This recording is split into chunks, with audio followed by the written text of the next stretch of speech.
East ইন্ডিয়ার পোর্টসের বন্দরগুলির একটি map আমি এখানে দেখানোর চেষ্টা করছি, যে আমাদের প্রাচীন ভারতবর্ষে বাণিজ্য কিন্তু অত্যন্ত গৌরবের সঙ্গে চলেছিল। এটি হচ্ছে ইন্দো রোমান ট্রেডের একটি ম্যাপ, আমি ওয়েবসাইট থেকে নিয়েছি। এটা দেখানোর উদ্দেশ্য হচ্ছে এটাই যে এই আমাদের প্রাচীন ভারতবর্ষের গৌরবোজ্জ্বল যে ব্যবসা ছিল তার প্রমাণ, বাণিজ্য ছিল, ব্যবসা বাণিজ্য ছিল তার বড় প্রমাণ। এটা সেই ট্রেড রুটের আরেকটি অন্য ম্যাপ, এবং ফার্স্ট সেঞ্চুরি এডির এটা আরেকটা ম্যাপ। আর ইন্দো চায়না ট্রেড রুটস এর অন্যতম গুরুত্বপূর্ণ এক ম্যাপ এটি। এটি হচ্ছে সিল্ক রুট, যেটা বিশ্ববিখ্যাত সিল্ক রুটের ম্যাপ। আমি এগুলো দেখানোর উদ্দেশ্য হচ্ছে এটাই যে ভারতবর্ষে প্রাচীন কালেতে আমাদের একটি গৌরবোজ্জ্বল ব্যবসা বাণিজ্য ধারা প্রচলিত কিন্তু ছিল। ওকে, এটা নিয়ে যে প্রশ্নটা আসে, মানে বিতর্কটি উত্থান হয়, সেটা হচ্ছে যে গুপ্ত যুগের পরবর্তীকালে সত্যি কি বাণিজ্য ভেঙে গিয়েছিল, এবং আমাদের দেশে কি কোনো বাণিজ্য কি ছিল না। তবে এই প্রসঙ্গে কি বলা যেতে পারে, এই প্রসঙ্গে বিভিন্ন ঐতিহাসিকরা বিভিন্ন ধরনের মতামত প্রকাশ করেছেন। আমি আসবো আলোচনাতে। তো প্রথমে যেটা বলবো যে গুপ্ত যুগের বাণিজ্য যে কোনোভাবেই বাণিজ্যের অর্থ ব্যবস্থা যে সম্পূর্ণরূপে আম, আমরা যদি গুপ্ত যুগের অর্থনীতিকে বিচার বিশ্লেষণ করি, যে সবটাই যে কৃষি ব্যবস্থার উপরে নির্ভরশীল ছিল এমনটা কিন্তু নয়। পুনর্বর্ধন এবং বৈশালী হতে প্রাপ্ত নানান ধরনের গুপ্ত যে লিপি, সেখানে কিন্তু আমরা নগর সৃষ্টি শব্দটা পেয়েছি। এছাড়া আমাদের গ্রামীণ প্রশাসনের সঙ্গে যুক্ত যে বিষয়াদি স্থানাধিকরণ, এখানে কিন্তু নানান প্রভাবশালী এই যে নগর সৃষ্টি মানুষ, তাদের কথা কিন্তু আমরা জানতে পারি। এছাড়া বহু শিলালিপিতে আমরা নৌকন্দস বলে শব্দ পেয়েছি।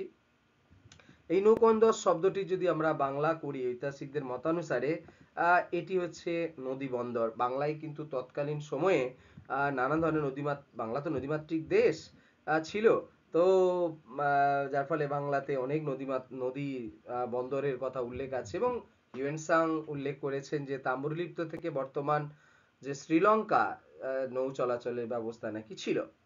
ওকে, তারপরে আমরা যদি দেখি যে তামিলনাড়ু তন্ডাইমণ্ডলম যখন দক্ষিণ ভারতবর্ষের অন্যতম গুরুত্বপূর্ণ ছিল, এবং আদি মধ্যযুগে আমরা দেখব চোলদের সময়কালেতে কাবেরী পাট্টানামের মানে অত্যন্ত গুরুত্বপূর্ণ কাবেরী বদ্বীপের কেন্দ্র করে, তো এই অঞ্চলটিতে এই কাবেরী পট্টনম বন্দরের নাম কিন্তু আসছে, এবং আমরা সেটা উল্লেখ পাচ্ছি। এবং এটা শ্রীলঙ্কা দক্ষিণ পূর্ব এশিয়ায় দীর্ঘকালীন বাণিজ্যের যে যোগাযোগ স্থাপিত হয়েছিল এই কাবেরীপট্টনম বন্দরের মাধ্যমে, আমরা আদি মধ্যযুগে তার কিন্তু প্রমাণ পেয়েছি। আর ওটাতে গেল দক্ষিণ ভারতের। আর ওয়েস্টার্ন সাইড পশ্চিম ভারতবর্ষে যে বাণিজ্য এই পর্বের সম্পর্কে যদি বলা যায়, সেটা হচ্ছে যে বাইজেন্টাইন সাম্রাজ্য এবং পারস্যের সাসানিড সাম্রাজ্য আরব সাগর এবং পারস্য উপসাগর অঞ্চলে বাণিজ্য নিয়ে উৎসাহিত হয়ে উঠেছিল এই পর্বে, এবং ভারতবর্ষের পশ্চিম অঞ্চলেতে পশ্চিম উপকূলেতে আমরা দেখতে পাবো একটা ভীষণ ভালো বাণিজ্যের সূত্রপাত এই আদি মধ্যযুগে কিন্তু দেখা গিয়েছিল।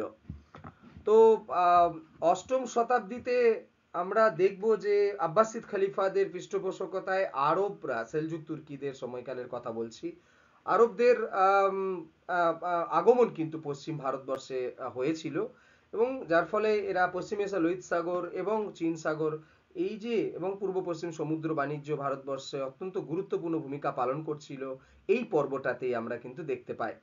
আর গুপ্ত যুগের সম্পর্কে যে মন্তব্যটা করা হয়ে থাকে যে কেন গুপ্ত যুগে আর মানে বাণিজ্য ব্যবস্থা ভাটা পড়েছিল, সেটা যে উত্তর ভারতবর্ষে মানে যে মতবাদটি প্রচলিত রয়েছে, সেটি হচ্ছে যে গুপ্তদের যে জীবনযাপন সময়কালে যে জীবনযাপন প্রণালী কুষাণদের সময়কালের থেকে একটু স্ট্যান্ডার্ড কোনো না কোনো জায়গায় কমে গিয়েছিল। এছাড়া বারংবার তো বন্যা দেখা দিয়েছে, এবং এমনটাও কেউ কেউ বলে থাকেন যে গুপ্ত সাম্রাজ্যের সময়কালেতে গুপ্ত রাজারা বারবার আক্রমণের দিকে গিয়েছেন। তো সেই জন্য তারা এই উত্তর ভারত জুড়ে রক্তক্ষয়ী সংগ্রাম চলেছে, যার ফলে কোনো বড় নগর এখানে গড়ে ওঠেনি। এবং তবে এটা স্পষ্ট যে সারা ভারতবর্ষ জুড়ে যে এরকম চিত্র ছিল গুপ্ত পরবর্তীকালে বা গুপ্তদের সময়কালে বা গুপ্তদের লাস্টের দিকে কথা বলবো, তো সেই পর্বে এমনটা কিন্তু ভাবা সঠিক নয়। সব চিত্র সব মানে এইটা কিন্তু গোটা ভারতবর্ষে এরকম চিত্র কিন্তু ছিল না। এখন উপকূলবর্তী অঞ্চলের 9th সেঞ্চুরির আমি কিছু পোর্টসের নাম তোমাদের আমি স্ক্রিনে দিয়েছি। এরপর আমরা দেখব যে কিভাবে ব্যবসা বাণিজ্য হয়েছিল, কোন পোর্টসের মাধ্যমে ব্যবসা বাণিজ্য হয়েছিল, এবং কি কি ব্যবসা বাণিজ্যের লেনদেন হতো আদি মধ্যযুগে। নবম শতাব্দীতে আমরা বেশ কিছু বন্দরের নাম পাই। নবম শতাব্দীতে সিন্ধু নদীকে, ওয়েস্টার্ন যে রিজন রয়েছে আমাদের দেশের, সেখানে বেশ কিছু বন্দরের নাম পেয়েছি। তার মধ্যে গুরুত্বপূর্ণ বন্দরটির নাম দেবল। এছাড়া সোমনাথ মন্দিরের নিকটবর্তী অঞ্চলে ভেরাবল, কাম্বে, থানা, সোপাড়া এবং গাঙ্গেয় উপত্যকা অঞ্চলে নানান বন্দরের নাম আমরা কিন্তু পেয়েছি।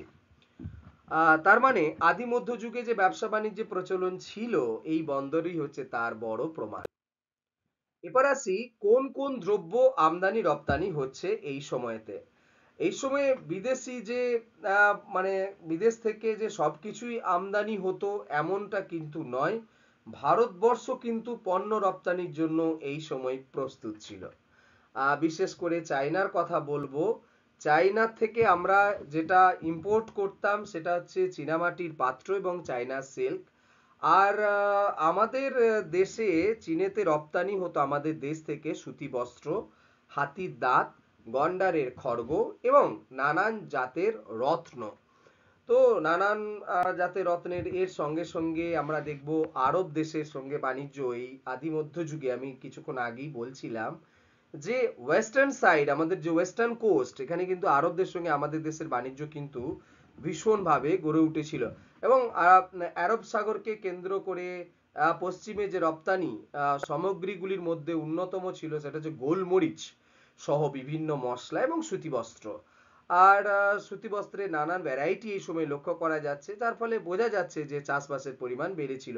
আর শুধু কটন নয়, বস্ত্র উৎপাদন বৃদ্ধি ঘটার সঙ্গে সঙ্গে আমরা দেখতে পাবো তুলো, নীল চাষের পরিমাণও যথেষ্ট পরিমাণে বেড়েছে। সঙ্গে আখ আখ চাষের প্রবণতাটা এই সময় বেড়েছিল। ডক্টর রমিলা থাপার এর বক্তব্য এই সময় একটি অত্যন্ত গুরুত্বপূর্ণ। সেটি হচ্ছে যে তিনি মন্তব্য করছেন যে পশ্চিম এশিয়া এবং ভূমধ্যসাগরীয় অঞ্চলের বণিকরা এই ওয়েস্টার্ন কোস্টে এসেও তারা স্থায়ীভাবে বসবাস স্থাপন করছেন এবং ব্যবসা বাণিজ্য তারা করছেন। পশ্চিম উপকূল তো বটেই, এমনকি পূর্ব উপকূলের দিকেও তারা ব্যবসা বাণিজ্যের অংশীদার হয়েছেন। এই যে আরব বণিকরা ভারতবর্ষে আসছেন, ভারতীয়দের সাহায্য ছাড়াই তারা দক্ষিণ পূর্ব এশিয়া এবং চীন দেশের সঙ্গে ভারতীয় পণ্যের বাণিজ্যে তারা অংশ কিন্তু নিচ্ছেন। এই পর্বটিতে রমিলা থাপার, বিখ্যাত ঐতিহাসিক রমিলা থাপারের বক্তব্যে আমরা এগুলি পেয়েছি। ভারতবর্ষের বহির্বাণিজ্যের একটা বড় অংশ মানে উত্তর ভারত হতে উত্তর পশ্চিম সীমান্ত অতিক্রম করে মধ্য এশিয়া পর্যন্ত বিস্তার লাভ করেছিল। এটা কিন্তু একটা আমাদের কাছে তথ্য কিন্তু রয়েছে।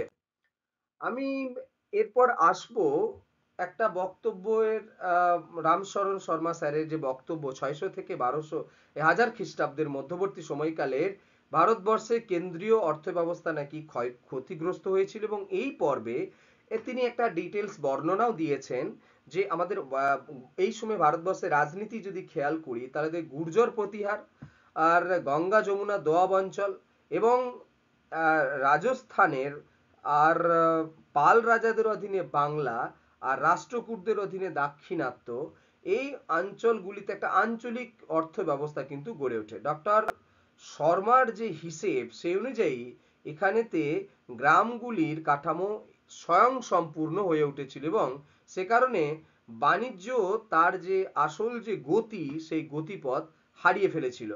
এখন যুক্তির সমর্থনে তিনি বলছেন যে মুদ্রা অর্থনীতির স্থলে এই সময় কড়ির ব্যবহারের জনপ্রিয়তা দেখা গিয়েছিল এবং এই পরিস্থিতি তিনি বলছেন স্থানীয় অর্থ ব্যবস্থা। তো তিনি এটা প্রমাণও করেছেন। তো লক্ষণীয় বিষয় হচ্ছে এটাই, এটা একটা অদ্ভুত এই ঘটনার সাক্ষ্য হিসেবে আমরা পেয়েছি রাষ্ট্রকূট, পাল এবং তার পরবর্তীকালে যে সেন রাজারা আমাদের দেশে মানে বিশেষ করে এই অঞ্চলটিতে আমরা আমরা যেখানে বাংলা অঞ্চলের মধ্যে রয়েছি সেখানে কিন্তু মুদ্রার প্রচলন আমরা কিন্তু বেশি পাই না। এই যে বক্তব্যটা রামচরণ শর্মা স্যারের বললাম যে আদি মধ্যযুগে বাণিজ্য সেই লেভেলে গড়ে ওঠেনি, তারই পরিপ্রেক্ষিত হিসাবে বিডি চট্টোপাধ্যায় স্যারের একটি বক্তব্য আমাদের সামনে তিনি উপস্থাপন করেছেন। তিনি বলছেন যে 600 খ্রিস্টাব্দ হতে উত্তর ভারতবর্ষে বাণিজ্য বলতে কিছুই ছিল না, এই সিদ্ধান্তে তিনি মানতে নারাজ। তিনি বলছেন যে একই কাল পর্বেতে আমরা দেখেছি যে কিছু অঞ্চলে বাণিজ্যের প্রসার কিন্তু ঘটেছে।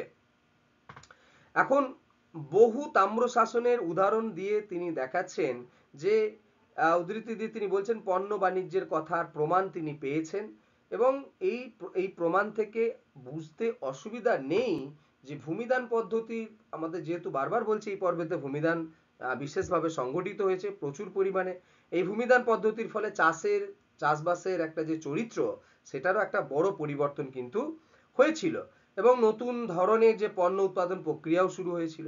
এর ফলে কি হয়েছিল, গ্রামীণ যে তথা আঞ্চলিক বাণিজ্যটা কিন্তু শক্তিশালী হয়েছিল। এটা ব্রজদুলাল চট্টোপাধ্যায় স্যারের বক্তব্য যে আঞ্চলিক বাণিজ্য কিন্তু এই সময় শক্তিশালী হয়েছিল, এবং এই বাণিজ্যটা মূলত চলছিল বিনিময় প্রথার মাধ্যমে। এখন এই বাণিজ্যগুলি আস্তে আস্তে বড় রূপ ধারণ করে। উত্তর ভারতবর্ষে তিনি কিছু টার্মের কথা বলছেন, যে উত্তর ভারতবর্ষে যে টার্ম কথা আছে সেটা হচ্ছে মণ্ডপিকা, দাক্ষিণাত্যে রয়েছে পেন্ঠা, এবং দক্ষিণ ভারতে রয়েছে নগরম, যেটা পরবর্তীকালে সুলতানদের সময়কালে মন্ডি শব্দের উল্লেখ আমরা পাই। তো ব্রজদুলাল চট্টোপাধ্যায় স্যার বারবার বলেছেন যে আদি মধ্যযুগের এই পর্বে কিন্তু বাণিজ্য বন্ধ হয়ে যায়নি, আঞ্চলিক বাণিজ্য কিন্তু ব্যাপকভাবে প্রসার লাভ করেছিল। এবার আসি যে কোন কোন কমিউনিটি বিজনেসের সঙ্গে যুক্ত ছিলেন সেই প্রসঙ্গে। সপ্তম শতাব্দীতে হিউয়েন সাংয়ের যদি বক্তব্য আমরা দেখি তাহলে আমরা বুঝবো যে বৈশ্য শ্রেণী জীবিকা ছিল বাণিজ্য করা, এবং শূদ্রের ছিল কৃষি, এবং অর্থাৎ বাণিজ্যকেই পেশা হিসেবে এই সময় ব্যাপকভাবে দেখা দিয়েছিল। পশ্চিম ভারতে বর্ণ বিভাজিত যে সমাজ ব্যবস্থা, সেখানে আমরা আরেকটা জিনিস তথ্য আমরা জানতে পারবো যে জৈন ধর্মের প্রভাবটা এই সময় কিন্তু পশ্চিম ভারতে বেশি ছিল, এবং জৈনরা বাণিজ্যকেই কিন্তু তারা পেশা হিসেবে গ্রহণ করেছিলেন। আর দুটো উদাহরণ জৈনদের যে ব্যবসা বাণিজ্যের প্রতি আগ্রহ, একটা উদাহরণ আমরা পাই, সেটা বইটির নাম কথাকোষ প্রকরণ। এটি রচয়িতা ছিলেন জৈন পণ্ডিত জিনেশ্বর সুরি। 1051 খ্রিস্টাব্দের এই গ্রন্থে বলেছেন যে এই ভারতবর্ষে এই সময় বৈশ্য যে বর্ণ, বণিক বলতে কিন্তু তাদেরকেই বোঝানো হয়েছে। আবার যে পরাশর স্মৃতির যে ভাষ্য যদি আমরা দেখি, মাধবাচার্যের লেখা 1300 থেকে 1380 খ্রিস্টাব্দের মধ্যবর্তী সময়ে, এখানে বলছেন যে কলিযুগের যে কোনো বর্ণের মানুষেরাই বাণিজ্যের পেশা হিসেবে গ্রহণ করেছিলেন। তো এটা স্পষ্ট এই জন্যই বলছি যে বণিক সম্প্রদায়ের কিন্তু উপস্থিতি লক্ষ্য করা যাচ্ছে আদি মধ্যযুগেতে। এখন ব্রজদুলাল চট্টোপাধ্যায় স্যার দুটো সেন্টারের নাম বলছেন, যে আদি মধ্যযুগে দুটি টার্ম পাওয়া যাচ্ছে, একটা হচ্ছে হট্ট বা হাট, আর একটা হচ্ছে মণ্ডপিকা। এখন এই মণ্ডপিকাতে আমরা জানি যে এখানে শুল্ক আদায় করা হচ্ছে, ব্যবস্থা রাষ্ট্রের তরফ থেকে করা হয়েছিল। আর প্রতিহারদের সময়কালে, গুর্জর প্রতিহার, বিশেষ করে প্রতিহারদের সময়কালের কথাই বলা হচ্ছে, যে হট্ট বা হাটের যে সিস্টেমটি চালু হতে দেখা গেছে, এবং বেশ কিছু স্থানে মন্দিরকে কেন্দ্র করেও এই হাটের অবস্থান কিন্তু লক্ষ্য করা গিয়েছে। এর দ্বারা প্রমাণ হচ্ছে যে বিভিন্ন পেশাজীবীর বিভিন্ন মানুষেরা এই হাটকে গড়ে তুলছেন, নানান অংশ থেকে বণিকরা এই হাটে তারা মাল নিয়ে আসছেন, এবং অনেক দূর দূর থেকে তারা আসছেন। যেমন ধরো তুলো নিয়ে আসছেন, তাছাড়া এই হাটগুলিতে আমরা দেখতে পাবো যে দুই ধরনের ট্যাক্স, ওই সময়কালে দুই ধরনের ট্যাক্সের কথা জানতে পাচ্ছি। একটা হচ্ছে বাণিজ্যের পণ্যের উপর প্রধানত দুই ধরনের যে শুল্ক, সেই শুল্কের প্রথমটা হচ্ছে মরগাদাই বা মার্গ, অর্থাৎ পথে ধার্য করা শুল্ক, অর্থাৎ রাস্তায় চলার সময়কালে এই ধরনের শুল্ক। আর মণ্ডপিকাদায়, যেটা আমরা মণ্ডপিকাতে স্পেশাল সেই শুল্ক আদায় করা হতো। এবার আসি 10th সেঞ্চুরিতে আমাদের দেশে ব্যবসা বাণিজ্যের একটা নতুন ধরন আমরা লক্ষ্য করতে পেরেছিলাম। সেটা হচ্ছে ঘোড়ার ব্যবসা। এখন দশম শতাব্দীতে বিশেষ করে যে বাণিজ্যের যে চরিত্র, সেই চরিত্র বিশেষ করে আমরা দেখব দক্ষিণ ভারতে যুদ্ধের জন্য প্রচুর পরিমাণে ঘোড়ার ব্যবহার হতে শুরু হয়েছিল। মধ্য এশিয়া থেকে এই ঘোড়া আসতো এবং পূর্ব দিকে এবং এর যে মেন বাজার ছিল বলা হয় মধ্য এশিয়ার গজনি, এবং সেখান থেকে বলা হয় গজনিতে পার্সিক বণিকদের সঙ্গে ভারতীয় ব্রাহ্মণদের অশ্ব বাণিজ্য যুক্তে থাকতে দেখা গিয়েছে। ভারতবর্ষের অশ্ব বাণিজ্যের যে মেন সেন্টার সেটা হচ্ছে কাম্বে, ভেরাবল এবং গাঙ্গী উপত্যকায় পেহাওয়া, এই বন্দরগুলির মাধ্যমে সেন্টারগুলির মাধ্যমে ঘোড়া ব্যবসাটি আমাদের দেশে কিন্তু ব্যাপক জনপ্রিয়তা লাভ করেছিল।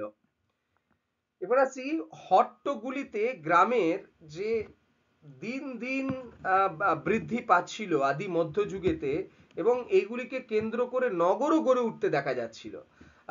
এখানে যে সমস্ত মেন যে জিনিসগুলি বিক্রির জন্য আনা হচ্ছে, তুলো, আখ কেনাবেচার সঙ্গে সঙ্গে নানান ধরনের বিনিময় ব্যবস্থাও চলছে এই সময়। সোমনাথ মন্দিরের মানে মন্দিরকে কেন্দ্র করে বাণিজ্য কেন্দ্রের কথা বলা আছে। আর দক্ষিণ ভারতে তো আদি মধ্যযুগে আমরা মন্দিরকে কেন্দ্র করে নানান যে বাজার, সে বাজারের কথা আমরা জানি। যদি আমরা বণিক সম্প্রদায়ের কথা বলি, সেই বণিকদের কি নাম টার্ম পাওয়া গিয়েছে, ডক্টর রামচরণ শর্মা যেটা বলেছেন যে বাণিজ্যের অবক্ষয়ের তথ্য, তা অনেক সময় বিভিন্ন ঐতিহাসিকরা প্রশ্ন তুলেছেন। ডক্টর রমিলা থাপার তিনি বলছেন যে বাণিজ্য কেন্দ্র গঠনে ওই সময় রাজকীয় পৃষ্ঠপোষকতা কতখানি গুরুত্বপূর্ণ ছিল, এটা কিন্তু একটা মানে গুরুত্বপূর্ণভাবে বিবেচিত বিষয়। কারণ এখানে বন ক্ষেত্রে যেমন বন জঙ্গল পরিষ্কার করা, অবাধ যেমন ধরো প্রজারা যাতে করে অবাধ্য প্রজাদের যাতে করে সায়স্ত করা যায়, তাছাড়া যোগাযোগ ব্যবস্থার উন্নতি, এগুলো তো রাজা বাণিজ্য প্রসারের জন্য সবসময় সহযোগিতা করেছেন। একই সঙ্গে বাণিজ্য এবং নগরকে গঠনের দিকেও আদি মধ্যযুগে যারা রাজারা ছিলেন, দুটোই সমানভাবে তারা গড়ে তোলার দিকে নজর দিয়েছিলেন। এবং রমিলা থাপার ডক্টর রমিলা থাপারের বক্তব্যতে স্পষ্ট যে তিনি বলছেন যে সমান তালে এই যে বাণিজ্য এবং নগরকে চলতে দেখা গিয়েছিল। বাণিজ্য পণ্য চলাচল করত মূলত গবাদি পশু ভিন্ন ভিন্ন, যেমন ধরো ছাগল, ভেড়া, বলদ ইত্যাদির সাহায্যে। এছাড়া উটের পিঠে তো মাল এখান থেকে ওখান যাতায়াত করতো। এছাড়া বণিকদের চলাচলের জন্য আমরা জানি যে টার্ম আমরা পাই স্বার্থবাহ। এরা পথ চলাচল করার সময় নানান ধরনের জিনিসপত্রের কেনাবেচাও করত। এরা হচ্ছে চলমান বাণিজ্যকে বহু শতাব্দী পর্যন্ত আমরা দেখতে পাই। এই ধরনের সিস্টেম ভারতবর্ষে কিন্তু প্রচলিত ছিল। যে বণিকদের টার্ম আমরা বারবার পেয়েছি, সাধারণত বণিকদের বলা হতো শ্রেষ্ঠী, আর সমুদ্র বাণিজ্যের সঙ্গে যারা যুক্ত হতেন তাদের বলা হতো নৌ ভিট্টক। এদেরই আরবি নভিটকদের যদি আরবি টার্ম আমরা বলতে চাই, সেটার নাম হচ্ছে নাখুদা। এইসব বণিকরা নিজস্ব জাহাজে পণ্য পরিবহন করতেন, এবং এদের আর্থিক প্রতিপত্তি সেই সময়ে আদি মধ্যযুগে ব্যাপক আকারে বেড়ে গিয়েছিল। ত্রয়োদশ শতকে একটা রেফারেন্স পাই চালুক্যদের রাজধানী অনহিলপট্টনের রাজসভাতে দুইজন বণিকের নাম বস্তুপাল আর হচ্ছে জাগুদা। এরা ওই সময় দুইজন, ওই রাজসভাতে কিন্তু দুইজন প্রভাবশালী বণিক ছিলেন, তার প্রমাণ কিন্তু পাওয়া গিয়েছে। এরপর আসি, বাণিজ্যটা চালাতে গিয়ে আমরা জানি টাকা পয়সা দরকার। তো টাকা পয়সা জোগান কিভাবে হতো? টাকা পয়সা জোগানে বলা হয়েছে যে ঋণ মিলতো সেই সময়, সেই ঋণকে বলা হতো কুসিদ। আর এই যারা কুসিদজীবী ছিলেন, ঋণ দানকারী যারা ছিলেন, তাদের কত পার্সেন্ট তারা সুদ দিয়ে দিতেন? তোমাদের বলে রাখি 15% সুদে তারা এই ঋণ প্রদান করতেন। তবে রাষ্ট্রকূট রাজ্যে কিন্তু তার পার্সেন্টেজটা একটু বেশি ছিল, 25% সুদ। এরা সুদে টাকা ধার দিতেন। এখন এরপরে আমরা দেখি যে ওটা সময় ভেদে জায়গা ভেদে অনুযায়ী চেঞ্জ হতো, এবং অনেক সময় ধরো মানে বলা হয়েছে যে জাতের ভিত্তিতে অনেক সময় এই প্রবণতা কমা বাড়ার ক্ষেত্রে উল্লেখ কিন্তু দেখা যায়। তো কিছু কিছু ক্ষেত্রে পণ্যের মাধ্যমে শ্রমদানের কথা বলা আছে, শারীরিক শ্রমদানের মাধ্যমে সুদটাকে প্রদান করার কথা কিন্তু আমরা জানতে পারি। এরপর আসি যে নবম শতাব্দীতে ডক্টর রামশরণ শর্মা যেটা বলছেন যে আমাদের দেশে গুপ্তোত্তর পর্বে উত্তর ভারতবর্ষে স্বর্ণমুদ্রার ঘাটতি দেখা দিয়েছিল, যার ফলে বাণিজ্য স্তম্ভিত হয়ে পড়েছিল, অর্থাৎ স্লো হয়ে পড়েছিল। এই পরিবেশে এর কারণেই নাকি সামন্ততন্ত্রের বিকাশ ঘটেছিল। অবশ্য সোনার ঘাটতি থাকলেও অন্যান্য ধাতুর কিন্তু কোনো রকমের বাধা ছিল না। তার প্রমাণ নবম দশম শতাব্দীতে দ্রমন, দিনার, নিস্কো, রূপক, কার্সপন, টঙ্কা প্রভৃতি বহু মুদ্রার প্রচলনে দেখা গিয়েছে। তো এই অঞ্চলে মুদ্রার, যেসব অঞ্চলে মুদ্রার প্রচলন সেইভাবে ছিল না, এখন সেখানে ভূমিদানের তথ্য যথেষ্ট কম ছিল। অর্থাৎ এটা কিন্তু সবটা মেনে নেওয়া সম্ভব নয়। একটা জিনিস মনে রাখবে যে মুদ্রার ব্যবহার ছিল অধিক, সেখানে ভূমিদানের তথ্য যথেষ্ট কম। বর্তমান যেমন ধরো পাঞ্জাব, হরিয়ানা, সিন্ধ অঞ্চল, এ সমস্ত এলাকাতে মানে সামন্ততন্ত্র মোটেই কিন্তু শক্তিশালী প্রভাব ফেলতে পারেনি। আবার পশ্চিম উপকূলেতে বারবার বলছি যে উম্মায়দ খলিফাদের যে আসা আর আনাগোনা শুরু হয়েছিল, ব্যবসা বাণিজ্য ওই সময় প্রবল আকার ধারণ করছিল পশ্চিম ভারতের এলাকাতে, এবং সেখানে স্বর্ণমুদ্রার প্রচলন ছিল যথেষ্ট। অর্থাৎ বোঝাই যাচ্ছে যে আরব আরব সাগরের মানে ওই যে আরব সাগরকে কেন্দ্র করে যে বিজনেস, যে আরব বণিকদের উপস্থিতির কারণে এটা কিন্তু যে সম্ভব হয়েছিল, এটা এটা স্পষ্ট। আর যদি আমরা বাংলার দিকে তাকাই, ইস্টার্ন ইন্ডিয়ায়, সেখানে বাংলা হরিকেল পর্যন্ত রৌপ্যমুদ্রা প্রচলন ছিল। সম্ভবত পূর্ব দিকে যে বাণিজ্য হতো সেখানে রূপার সরবরাহ ছিল, এটা কিন্তু ধরে নেওয়াই যায়। তো এই হচ্ছে বাণিজ্যের ডিটেলস। তাহলে আমরা একটা কথা এই বিষয়ে আলোচনা শেষে এটুকু বলতে পারি যে গুপ্ত যুগের পরপরই যে একটা বাণিজ্যের একটা ভাটা লক্ষ্য করার কথা বারবার মার্ক্সবাদী ঐতিহাসিকরা বলছেন। তো কিন্তু সেক্ষেত্রে আমরা এটুকু বলতে পারি যে সম্পূর্ণরূপে বিজনেস কিন্তু বন্ধ হয়ে যায়নি। আঞ্চলিক বাণিজ্য তো ছিলই, কিন্তু ওয়েস্টার্ন কোস্টে আরবদের আগমনের ফলে বাণিজ্য স্ফীত হয়েছিল, এবং আমাদের বাণিজ্যটি দক্ষিণ পূর্ব এশিয়ার সাথেও কিন্তু সেই সময় চলছিল। তো এই কথা কিন্তু আমাদের কাছে বারবার প্রমাণ, এ কথার প্রমাণ আমাদের কাছে কিন্তু আছে। তো আশা করি ভিডিও থেকে বেশ কিছু তথ্য তোমরা জানতে পেরেছো। তোমরা বই পড়বে, টেক্সট বই, এটা গুরুত্বপূর্ণ টপিক, আরো অনেক তথ্য তোমরা জানতে পারবে। প্রথম থেকে শেষ পর্যন্ত ভিডিওটি দেখার জন্য তোমাদের অসংখ্য অসংখ্য ধন্যবাদ জানাই। ভিডিও এখানে শেষ করলাম, দেখা হবে নতুন ভিডিওতে। Thank you.